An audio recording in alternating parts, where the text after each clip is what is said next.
Hello, good afternoon guys! Welcome to my channel.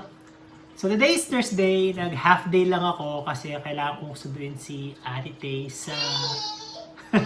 Ay, nandito siya ngayon. So kailangan ko siyang sunduin kasi half day lang sila, nag-track and field sila dun sa Minoru, sa downtown Richmond. So nagkaroon ng track and field yung school nila against another school. So half day lang sila, so kailangan ko mag-half day sa work just to fetch Ate Tay. And right now, since nasa work tayo ngayon, and hindi na masyadong maraming workload natin, gusto ko pag-usapan natin guys, in addition dun sa huling video natin, yung sa pagtaas ng unemployment rate dito sa Canada, gusto kong pag-usapan natin yung mga nagsasarang kumpanya rito sa Canada at yung mga naglilipatang kumpanya from Canada, lumilipat sila sa Amerika. So, itong mga bagay nito nakaka-contribute dun sa mataas na unemployment rate ngayon dito sa Canada. So, tara, pag-usapan na natin.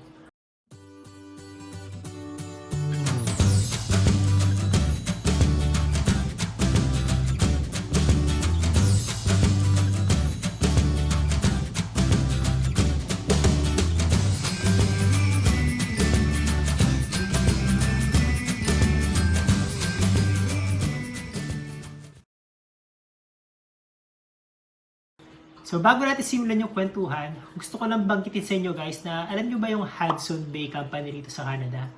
Alam nyo ba na yung Hudson Bay ang masasabi natin pinakaunang department store dito sa Canada? Bali, nag-operate sila sa Canada from way back then. Actually, 355 years na sila nag-ooperate dito sa Canada. And because of, yun nga, hindi magandang economy ng Canada, this year, nag-file sila ng bankruptcy and magsasara totally lahat ng store nila dito sa Canada sa June 2025. So, nakakalungkot lang kasi nga, sabi ko nga, parang itong Hudson Bay nito, parang ito yung symbol ng Canada eh. 355 years na silang nasa Canada, nag-ooperate. Pero dahil sa hindi magandang economy ng Canada, napilitan sila mag-file ng bankruptcy and magsara. And at the same time, dahil sa pagsasara nila, almost 9,300 employees ang nawalan ng trabaho. So hindi lang naman Hudson Bay ang kumpanya na nagsasara dito sa Canada. Yung mga kumpanya rin na lumilipat from Canada, lumilipat sila sa Amerika. Example dyan is yung kumpanya ni Prime Minister Carney, yung Brookfield. Alam nyo ba na yung Brookfield ni PM Carney, ang dating headquarters nila ay dito sa Canada. And then, inilipat niya ito sa New York, sa Amerika. Maraming factors kung bakit naglilipatan nga itong mga kumpanya na to. Unang-una yung tariff war nga sa pagitan ng Amerika at ng Canada. So, nagpuproduce ito ng uncertainty sa mga businessmen. Tapos yung mataas na tax dito sa Canada. Ito rin ang dahilan kung bakit nadi-discourage yung mga businessmen na mag-set up ng business dito sa Canada at instead lumipat na lang sa Amerika. Alam ko ito ang isa sa mga prime reason kung bakit yung Brookfield Company ni PM Mark Carney inilipat niya sa New York.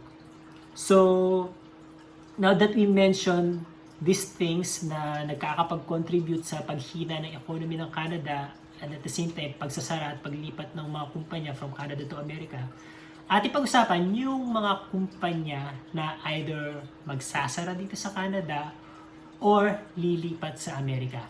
Meron akong tatlong malalaking company na gusto kong i-share sa inyo na ganito yung nangyari.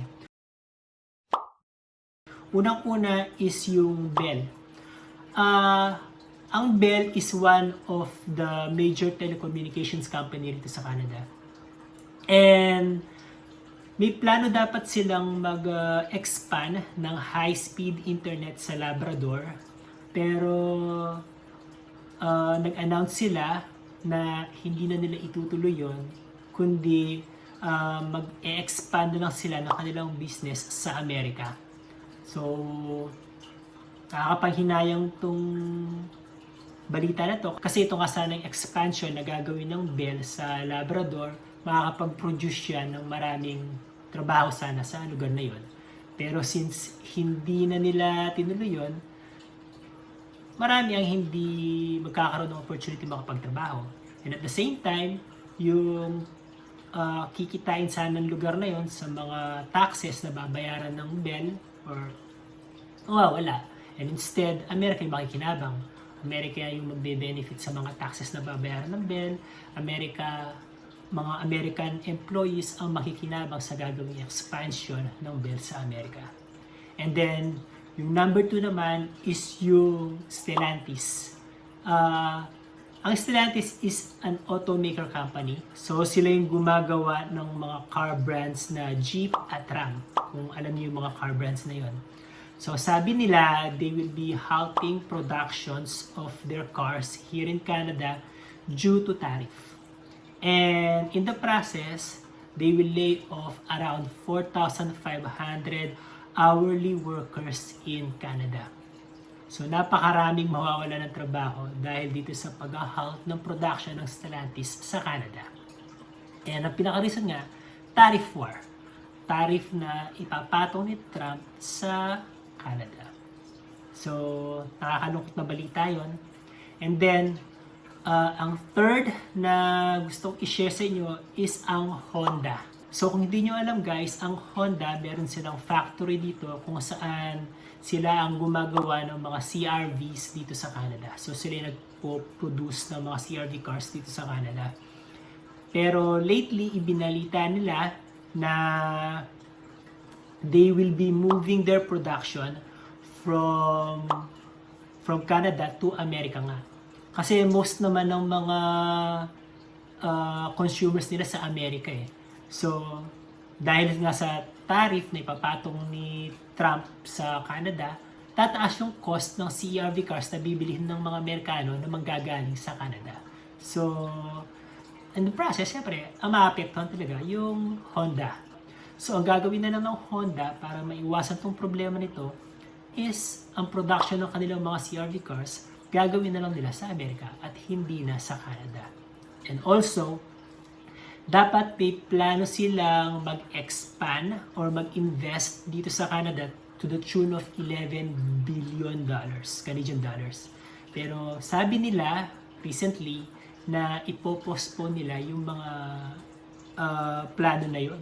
So, from production na dito sa Canada ng mga CR-V, lilipat nila sa Amerika, maraming maapektuhan, maraming mawawalan ng trabaho.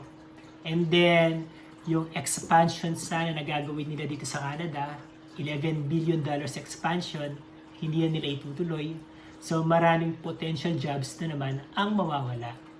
So, nakaka-contribute ang mga ito, di ba, sa pagtaas ng unemployment rate dito sa Canada. And gusto ko lang ikwento sa inyo yung isang kaibigan namin. Kaibigan namin sa Couples for Christ na lumipat sa Vernon. So nakapag-start sila ng business doon, yung boba tea. Pero parang kailan lang nag-post sila sa Facebook na yun nga, because of hindi na economical sa kanila yung pag-maintain ng business na yon, kailangan nilang i-give up yung business at ibang owners na ang sasalo ng business na yon. So nakakalungkot lang na yun nga, yung mga businesses dito sa Canada na apektuhan ng hindi magandang ekonomiya dito sa Canada. Tapos yung ongoing tariff war pa between Trump and Canada, tapos yung mga high taxes dito sa Canada, hindi nagiging feasible para sa mga businessman ang makapag-survive dito sa Canada. No wonder talaga na tumataas yung unemployment rate dito sa Canada. Kasi nga, dahil sa mga bagay na kasasabi lang natin. So sana magawa nito ng paraan ni PM Carney. Parang yesterday lang, naglabas siya ng mga bagong cabinet. So hopefully mapag-usapan nila kung ano yung mga magagandang approach para malabanan itong pagbagsak ng ekonomiya ng Canada, and at the same time, mapigilan ang patuloy na pagsasara ng mga kumpanya dito sa Canada. Kasi guys, pag patuloy na nagsara itong mga kumpanya sa Canada, naglipatan sila sa Amerika, ano nang mangyayari? Diba? Parang, ang maapektuhan yung mga mamamayan, kaming mga mamamayan. Kasi kami nakaasa lang kami sa mga trabahong ito. kung mawawalan kami ng trabaho at aasa na kami sa gobyerno, eventually, ang gobyerno rin ang mahihirapan para i-keep up yung pagsusustento sa mga mamayan nila. And sana rin itong mga policies, mga taxes that are crippling the businessman, yung mga pumipilay sa mga negosyante, sana tanggalin na ito ng gobyerno or sana ayusin nila para makasurvive naman yung mga businesses dito sa Canada. So there you go guys, I hope kahit paano nagkaroon kayo ng idea kung ano yung sitwasyon ng economy dito sa Canada pagdating sa mga businesses.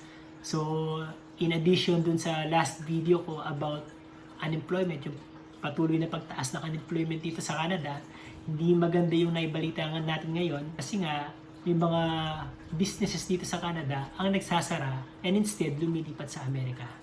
So sana nga magbago to.